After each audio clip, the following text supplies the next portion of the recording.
How would you like to be able to walk up to a property and have a better idea of how healthy the foundation is? Well, today we're going to show you how. Stay tuned. This episode of Keeping It Real is brought to you by Real Geeks. How many homes are you going to sell this year? Do you have the right tools? Is your website turning soft leads into interested buyers?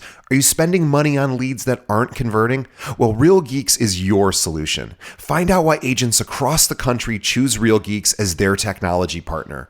Real Geeks was created by an agent for agents. They pride themselves on delivering a sales and marketing solution so that you can easily generate more business. Their agent websites are fast and built for lead conversion with a smooth search experience for your visitors. Real Geeks also includes an easy-to-use agent CRM. So once a lead signs up on your website, you can track their interest and have great follow-up conversations. Real Geeks is loaded with a ton of marketing tools to nurture your leads and increase brand awareness. Visit realgeeks.com/keepingitrealpod and find out why realtors come to Real Geeks to generate more business. Again, visit realgeeks.com/keepingitrealpod. And now, on to our show.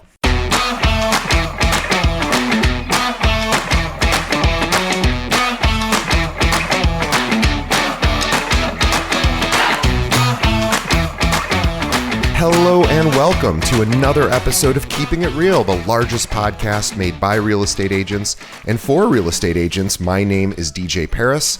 I am your guide and host through the show, and I am glad that you are here. What are we going to learn today? Well, in just a moment, we're going to be speaking with Bob Brown, who is one of the foremost experts on property foundation. So he's going to show you some skills that you can actually take and use with your clients when looking at properties. Super exciting stuff. Before we get to Bob, just a quick reminder, please tell a friend about this podcast. You guys are our marketing engine, our marketing arm. We love you for it. Please continue to tell other people about this show so that we can reach more ears and eyes. So thank you in advance for that. And also, please leave us a review. Let us know what you think of the show on whatever podcast app you might be listening to us on, and leave us some notes too, so we can see what feedback you have, and we're always looking to improve the show and make it better for you. All right, guys, let's get to the main event. My conversation with Bob Brown.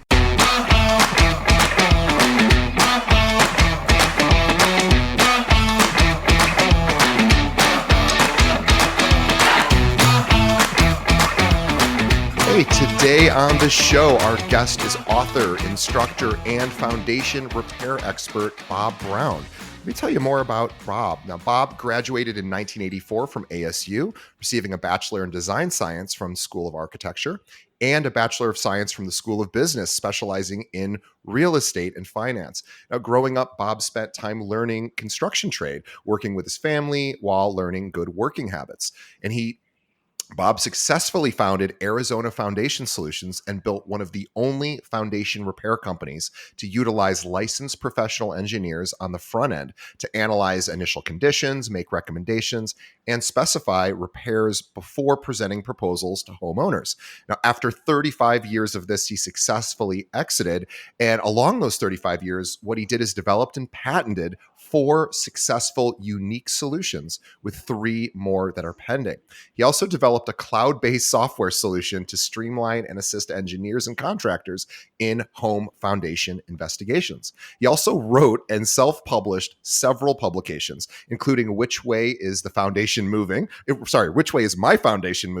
And he has just published and released his newest book, which is called Foundation Repair Secrets, which is available on Amazon and anywhere else books are sold. I want everybody to check out Bob's website, which is foundationrepairsecrets.com. Also, follow Bob on Facebook, and we're going to link to both of these, his book as well as his social media. But to find him on Facebook, just go to Facebook, search for The Dirt Whisperer, which I am just so tickled that is what Bob's title. So we will welcome The Dirt Whisperer here to our show. Bob, welcome.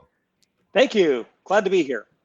Glad to have you here. Now, this is a very unique episode for us. After 500, I think, episodes, somewhere around there, we very rarely have talked to people in real estate adjacent, or rather realtor, I should say, you are in real estate, realtor adjacent businesses. And I'm so excited to have you on the show because this could be a skill building opportunity for our audience. And you know, we are just excited to help our audience with something like this, which we hope could help them, differentiate themselves amongst the 1.6 million other realtors floating around in this country.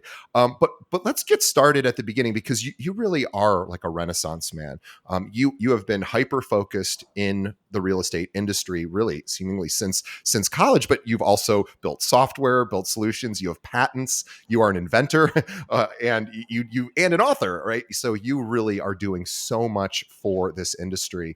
Can you tell us about sort of how you got into foundation repair? When I was in college, I worked my way through college doing concrete repairs. And when I got out of college, I thought, well, it's going good. I got a few employees. I'm just going to keep doing it. And so I did. I did a lot of concrete repairs. I had an old Chevy Love pickup truck that in the summertime, the only way I could keep it from overheating was to drive with the heater on full blast. So if you can imagine that being 120 degrees and driving with the heater on. But I would pile that back end up with bags of concrete and go do concrete repairs.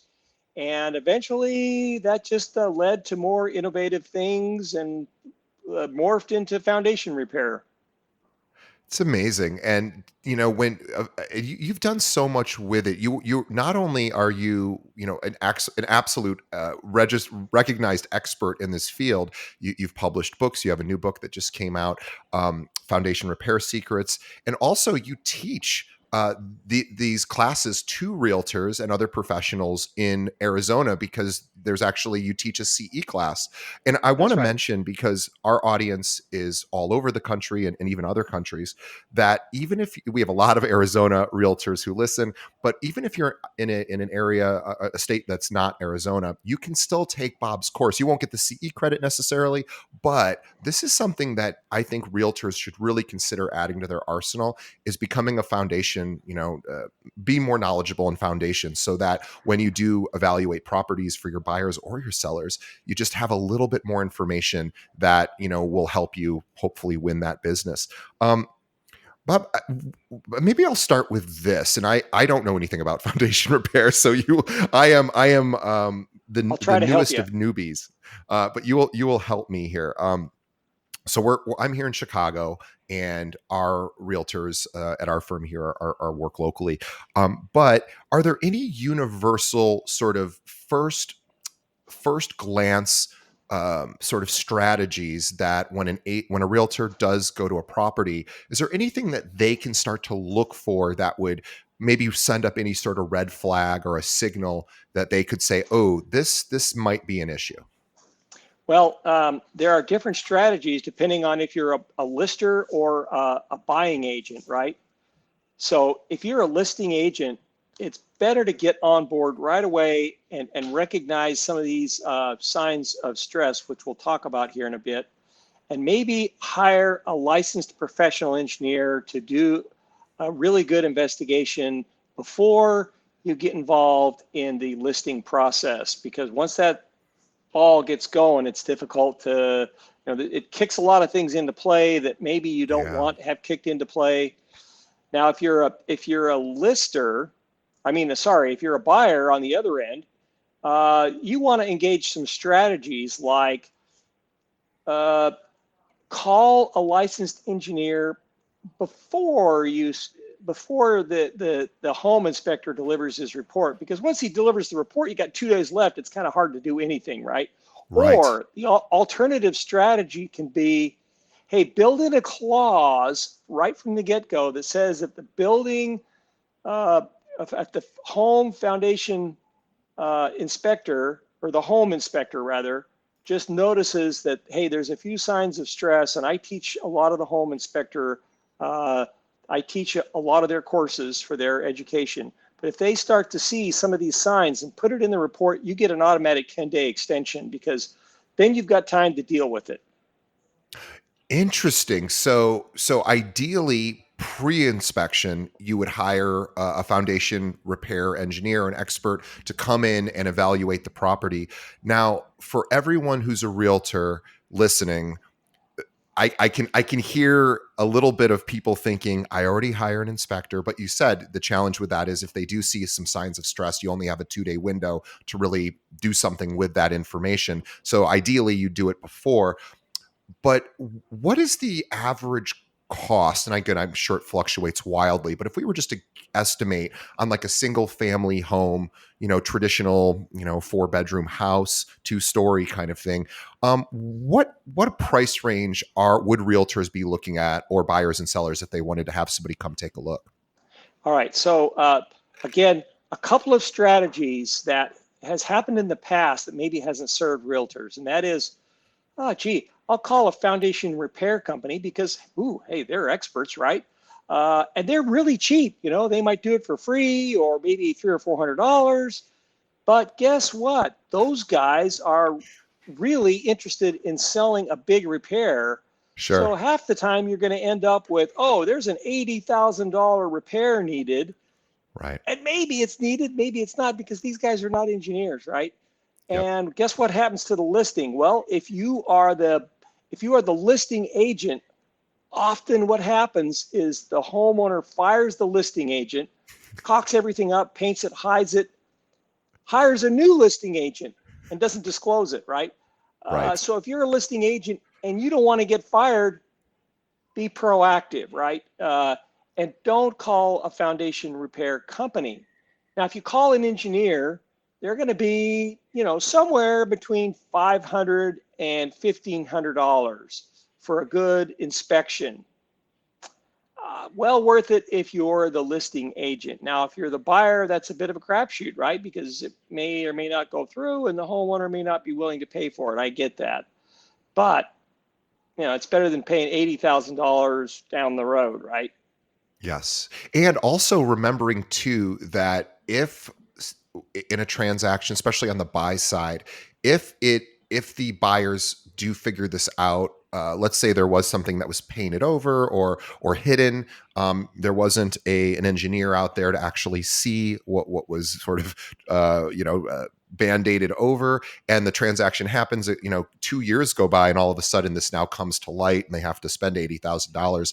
They're probably going to have some feelings about their buy side realtor, even though whether it's the realtor's fault or not. So I think you're bringing up a really strong point. I'm thinking about, look, nobody wants to reduce their commissions by $1,500 as an agent. Obviously, we understand that. At the same time, when you're getting, $10,000 to $15,000 on this commission, maybe it does make sense for peace of mind, and also just to tell your clients, hey, one thing I do is and maybe you pay for it yourself. That's certainly an option, or you build it into your commissions or however you want to do it. But boy, for $500 to $1,500.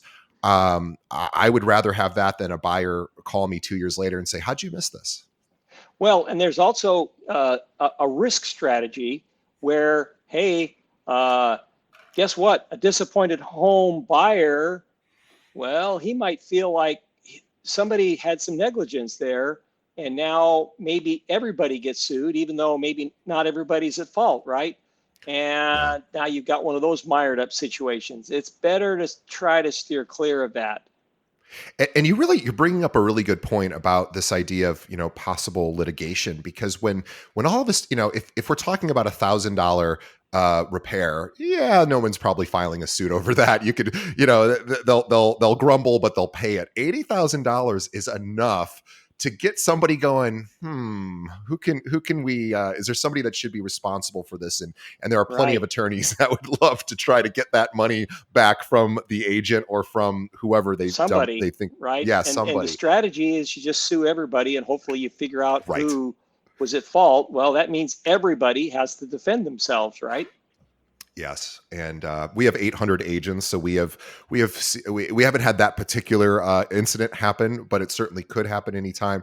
But yes, we understand the for anyone who's listening who doesn't know, if you ever have an action taken against you, that's Bob's exactly right. Everybody gets sued. Everybody's got to defend themselves. It's not a lot of fun, and also it's just a lot of bad will out there. Like, you don't want your Right. client hating your guts, even though it maybe isn't necessarily your area of expertise. So okay, so Right. hiring an engineer is different from hiring a foundation repair expert, because, as Bob said, it's like going to a surgeon and saying, should I do surgery? Well, they want to cut you because they're surgeons. So a Yeah. foundation repair company wants to do foundation repair. Obviously, we get that. It doesn't mean that they're necessarily not being fully honest, but you might not know.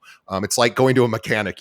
When I eventually Right. got a really good mechanic, and I always tell everybody it's like worth its weight in gold, because I never have to question what they tell me. I mean, maybe they're scamming me, but I don't think they are. They certainly won my trust, and I just do whatever they tell me. So this is why hiring an engineer is really, really probably the better way to go, because you would hope that there is no incentive for them to sell you additional services. They just want to give you, structural engineers can do this. We've hired them for various condo buildings I've lived at. It's expensive, yes, but boy, is it nice. And also too, a lot of times what these engineers can do is give you a schedule of like, here's what we think is coming down the pipe for you, and a, relative timeline. And here's, and that really is worth its weight. Well, And there's another way also to go ahead. there's an added dimension of the fact that, the car mechanic probably knows how the car functions really well, and there's no a knowledge that he needs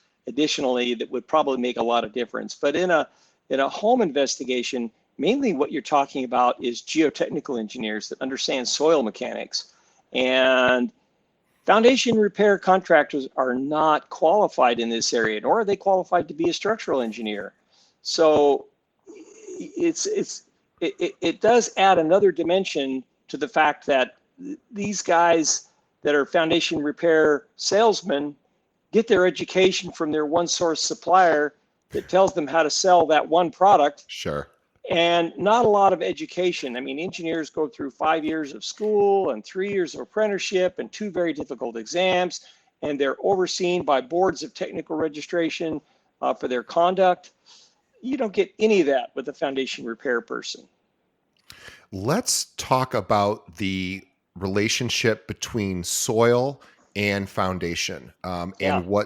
because obviously you are the dirt whisperer. I would be remiss if we didn't talk about dirt. So I'll do a terrible pun. Let's get dirty and talk. Oh, that's not even funny. Well, I was trying to think of a funny pun there, but anyway, let's talk about the what soil means to foundation and how they interact.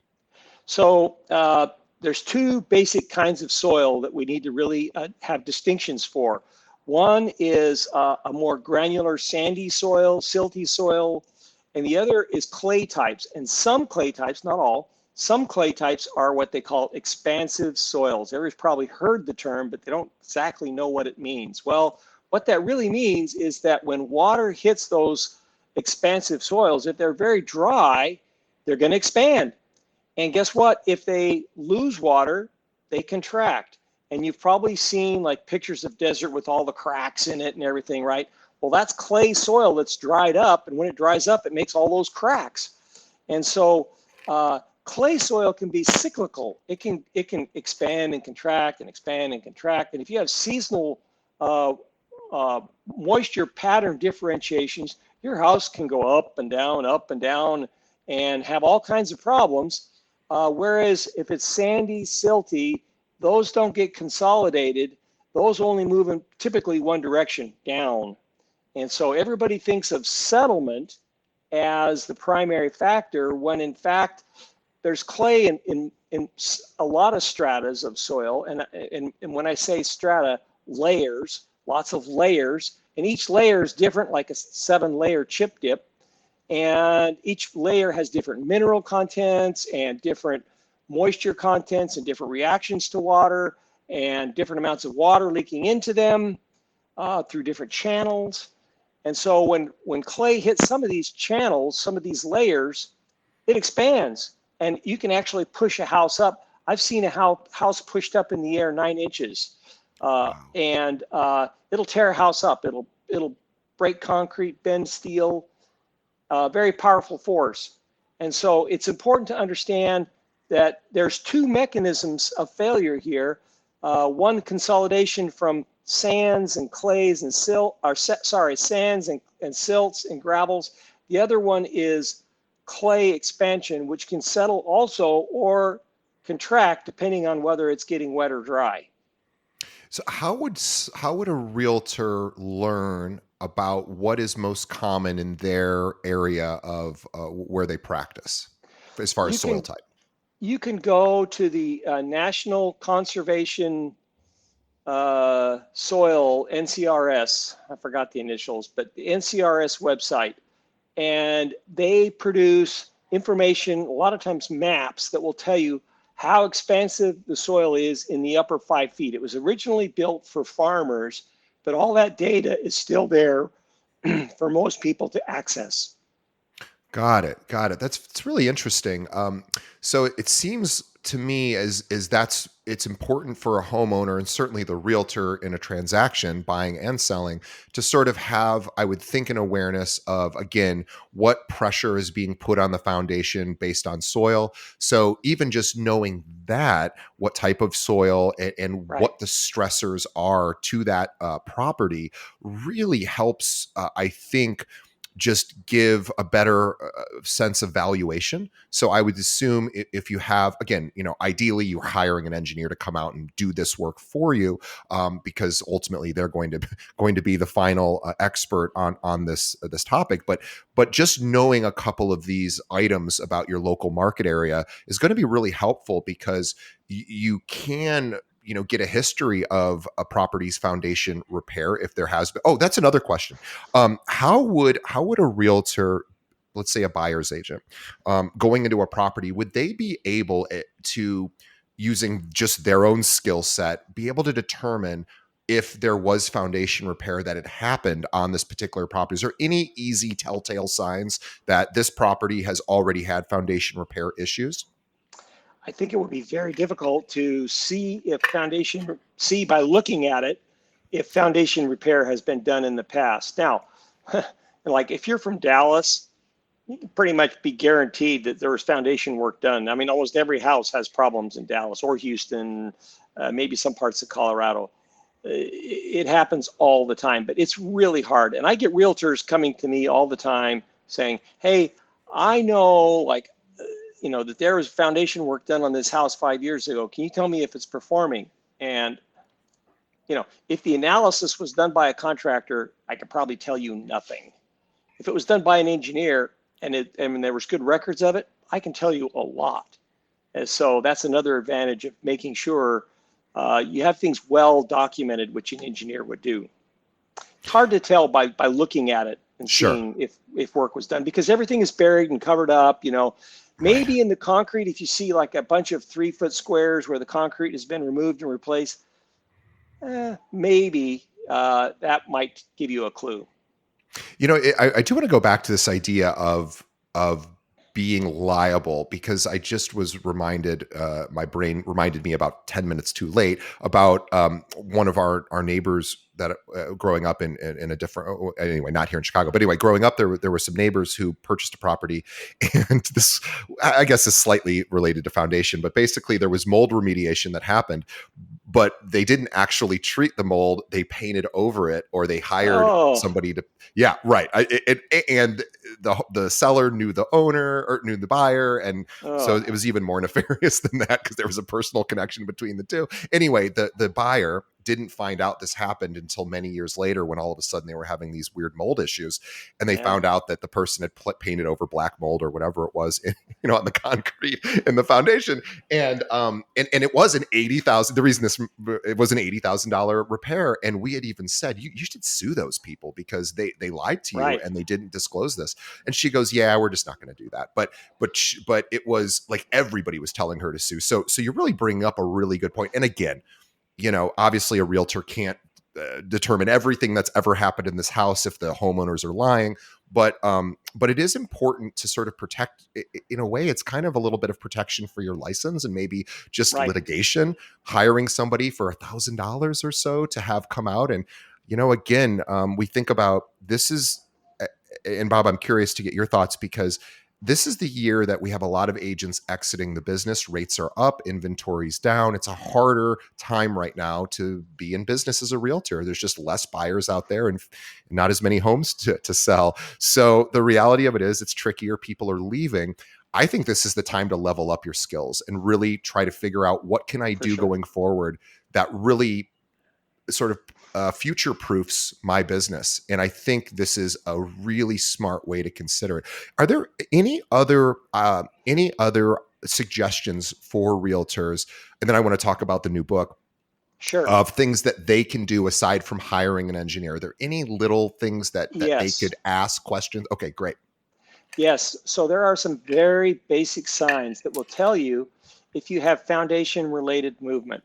And I use that term because foundations could go up or they could go down. And people make the mistake of saying foundation settlement, but foundation related movement is way more accurate. And there's ways of telling.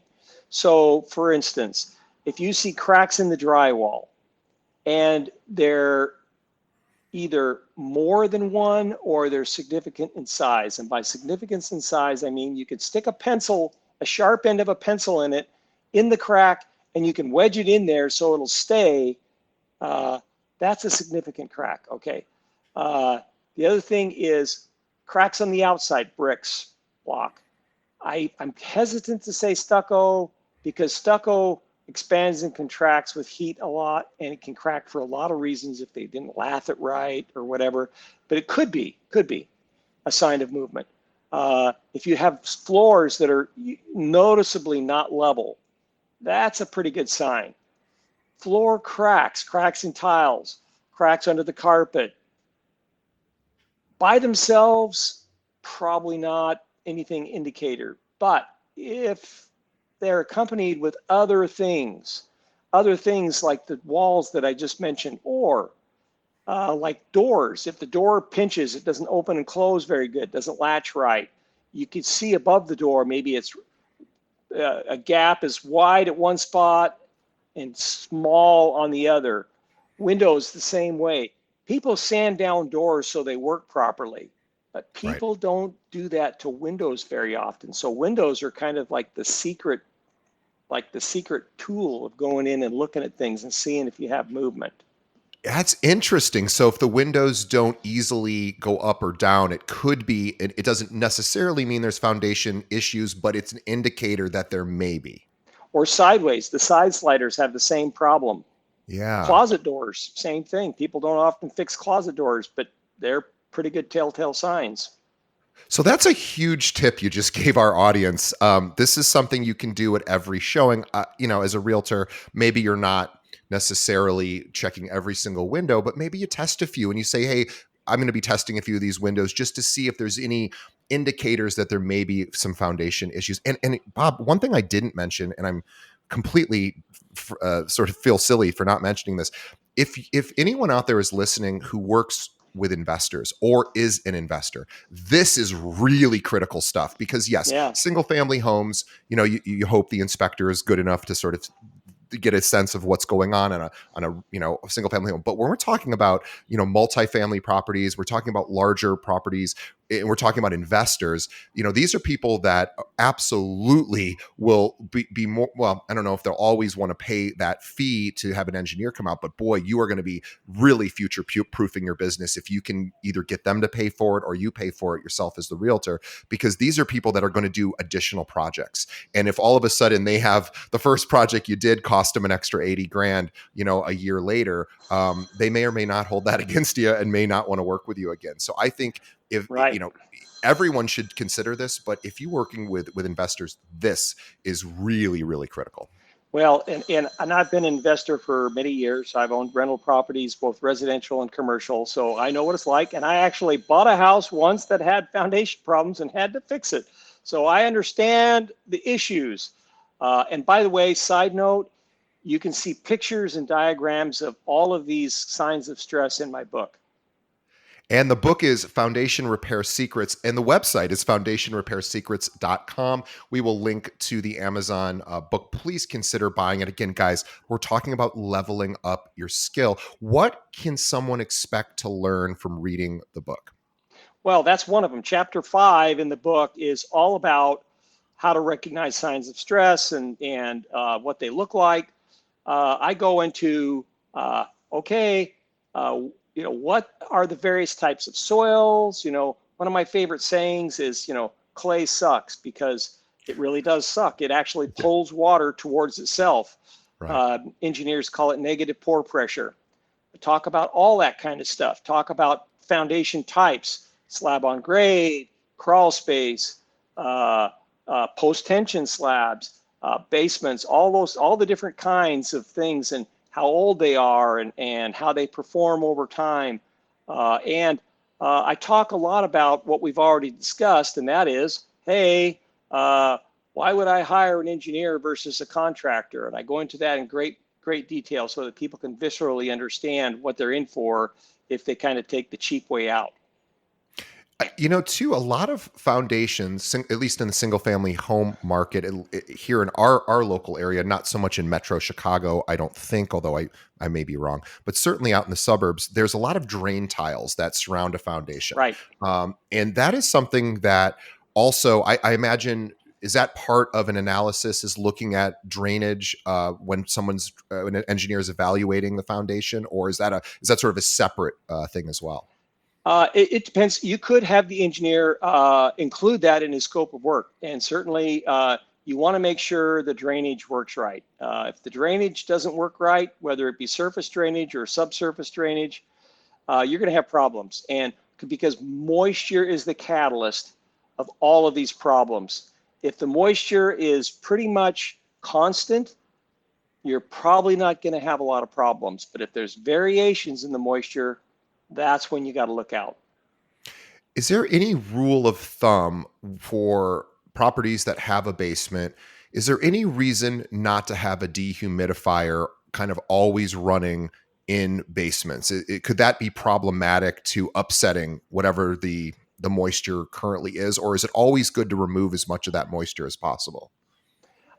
Well, depending on your climate, here in Phoenix, it's pretty bone dry to begin with. Right.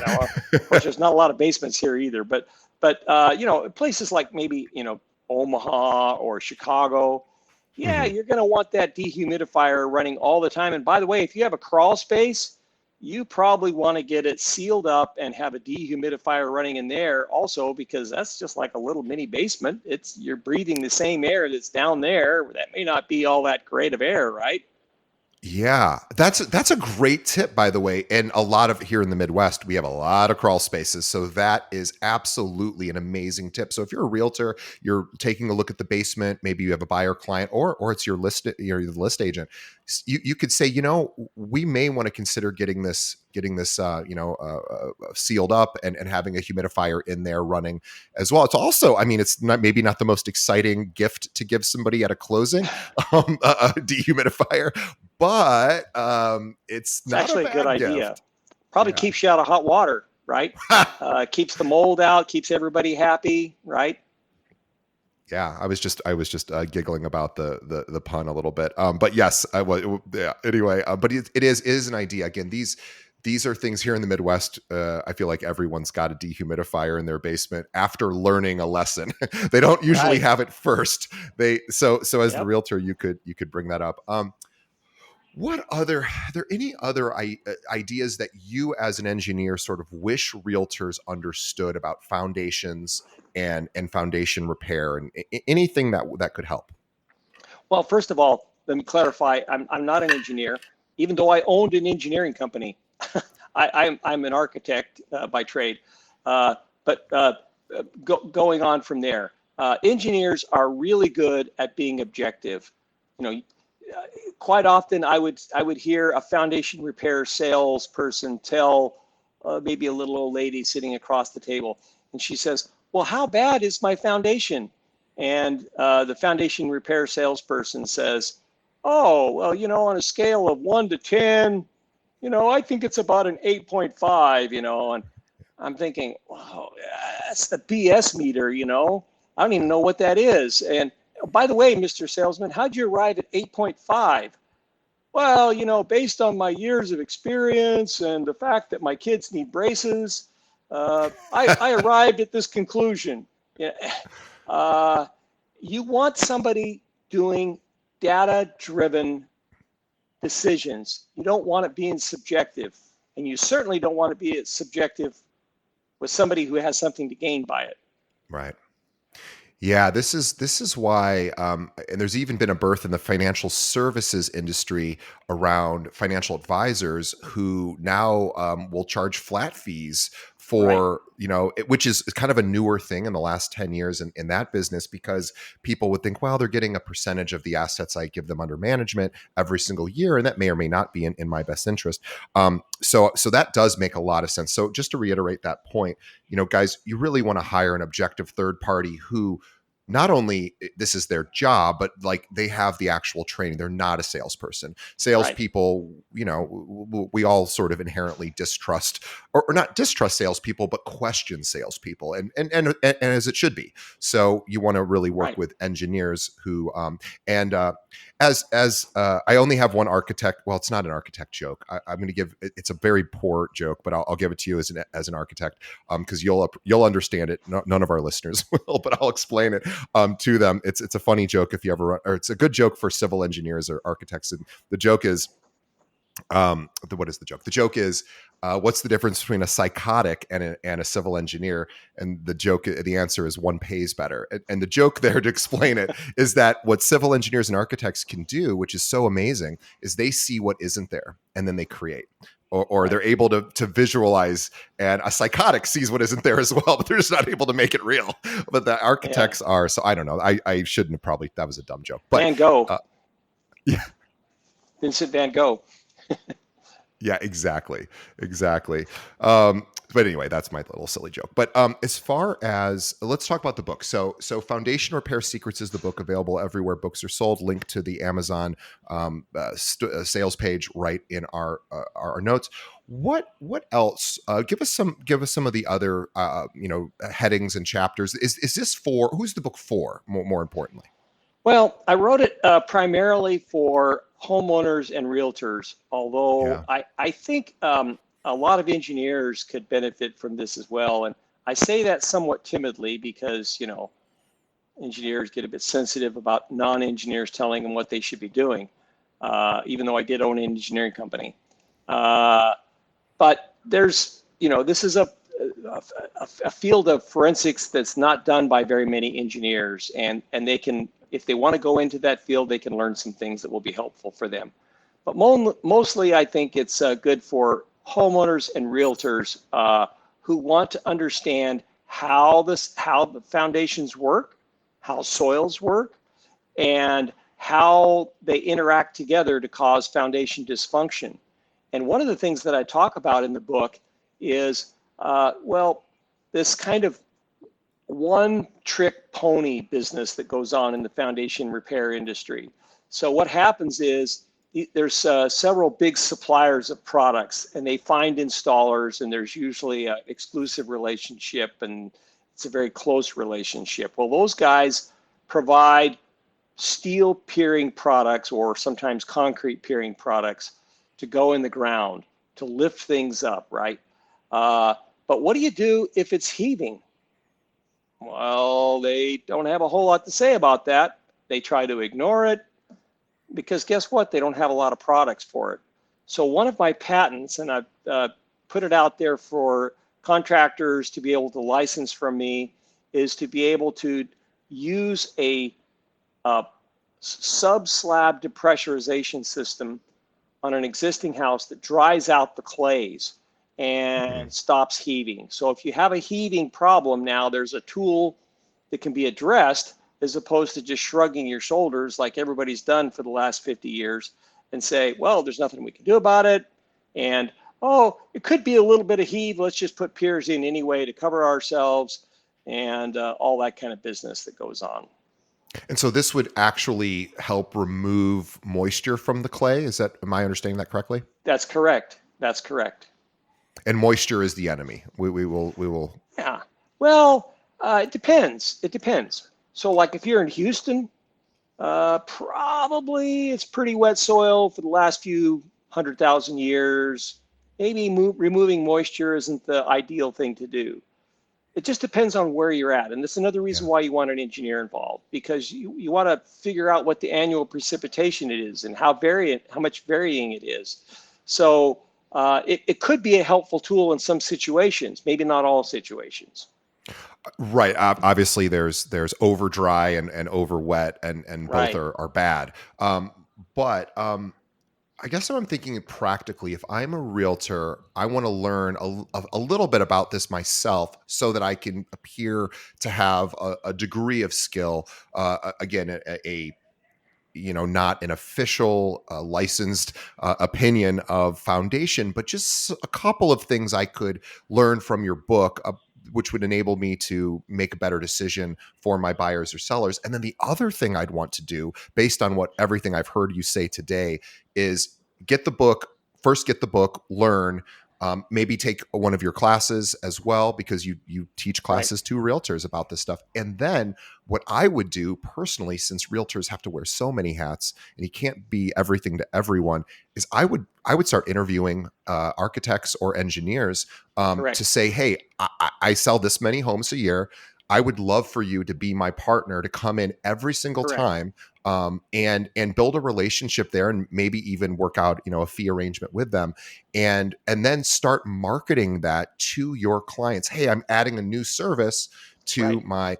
Um, I'm just curious if you've seen agents adopt this kind of strategy, and how it works for them. Yes, I have seen agents do it. However, unfortunately, most of the time they do it with foundation repair companies, which is a Right. problem for them.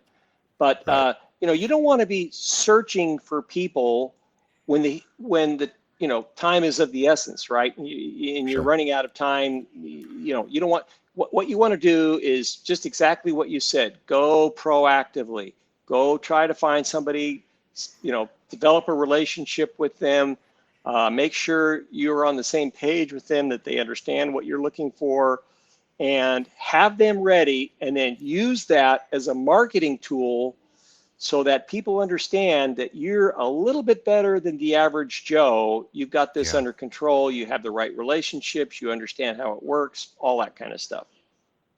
It's really brilliant. The book is Foundation Repair Secrets, just published, and it is available on Amazon, other places books are sold. There's hard copy, there's digital. So please consider purchasing it. Again, even if it, even, for $10, with the book is $10 digital.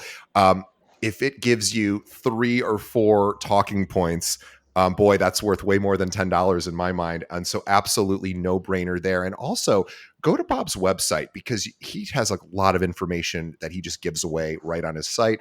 He speaks, he's an author, he's an inventor, he's a really neat guy in this space, and there aren't a lot of experts in this space that sort of talk to realtors. So, and I mean, Bob teaches realtors too. So foundationrepairsecrets.com is the website to learn all things Bob. And he's got and his Facebook page as well, which is just search for The Dirt Whisperer. We'll link to that in our show notes. He's got a lot of followers too, so check him out. He's always posting great content, specifically short bits of content that realtors can subscribe to. It's funny, Bob, I was thinking I am going to add you to my to my social media. I was just chatting with somebody about this, and I'll just say this as a sort of FYI to our audience. There's a new social channel called Threads, which people have probably looked Right. at once and maybe continue to look at. But anyway, I was thinking, I never got into TikTok or really Instagram personally myself. I'm not somebody that scrolls endlessly looking at stuff, because I don't know that that's good for me, and also I don't have a lot of control over it. Well, this is how silly I am. I didn't realize you can search for things on Instagram or TikTok. And so if it was me, I would specifically search for things like foundation repair secrets, foundation repair helps. I would subscribe to Bob's channel, and I would start to teach the algorithms in whatever social channel you use that this is the kind of content you want to see. Instead of just having it passively kind of play out in front of you, you can actually search for things like this. So wouldn't it be cool if once a week you saw one of Bob's posts just as you're scrolling through Instagram or TikTok? And Bob does post quite a bit, and it's always educational. So definitely subscribe to him, but start teaching the whatever social channel you're using, start teaching it. And the best way to teach it, search. Do searches, specific searches. I know it's a little bit of work, but this will tell the algorithms, oh, this person's interested in this, and it'll serve up more of that than just some of the sillier content that isn't going to help your business. So I am so grateful, Bob, that you do have an active social channel. Again, it's the Dirt Whisperer, and we're going to link to all of Bob's social channels so you can find him everywhere. He's an author, he's an inventor, this is his thing, and he is probably the number one guy in the country around this particular topic. So we are going to stay in touch with Bob. I want everybody to go consider buying his book, The Dirt Whisperer. That is not the name of the book. Although it could be the name of a book. I like that. If you do a biography, Bob, that's got to be the name. But the Foundation Repair Secrets is the name of the book. Bob is the Dirt Whisperer. Follow him on Facebook, The Dirt Whisperer. Find him on his website, foundationrepairsecrets.com, and consider buying that book. And basically, here's the subtitle of this book, which really just sells it completely. Learn how to protect yourself and save thousands. That's literally what you're doing by learning some of these skills. Protecting yourself as an agent and a homeowner and an investor, or protecting your clients, and you're saving yourself lots of money in the process. And let's not learn from salespeople. Let's learn from engineers and architects. Right. The people that know the math. Let's go back to the math. And Right. Bob and his ilk know the math. So, and by the way, if you're looking for a recommendation for a good foundation expert, or engineer rather, in your area, Bob had provided some resources, and you can also reach out to Bob too. He's very friendly. He's a super nice guy. This is his passion. So if you go to his website, you can reach out to him there. Again, foundationrepairsecrets.com. Bob, thank you so much for being on our show. You're wonderful. This was super helpful to our audience. I am on behalf of our audience, I want to thank you for being part of our show, coming on. Hope we sell a lot of books for you and get people signed up. And also, you can, I wanted to mention one more thing. Tell your brokerage, hey, managing broker or owner, let's hire Bob to teach us a couple of little tips and tricks for our particular area that he may know. Bob can be hired for these kind of consulting and speaking gigs as well. He speaks all over the country about this. So you can find him, foundationrepairsecrets.com. You can hire Bob, find him. He is the real deal. And very excited to continue watching your career, Bob. You do so many different things. You're an IT, you're an author, you do a lot of cool stuff. So thank you on behalf of our audience. And on behalf of Bob and myself, we want to thank our audience for making it all the way to the end of our episode. And please tell a friend. Think of one other realtor that could benefit from hearing this great conversation with Bob, but maybe they don't know about our show. Why don't you let them know about Keeping It Real? Send them a link to our website, keepingitrealpod.com, or, we're on every social channel as well. So just hit that subscribe button and follow us. We appreciate it. Tell a friend.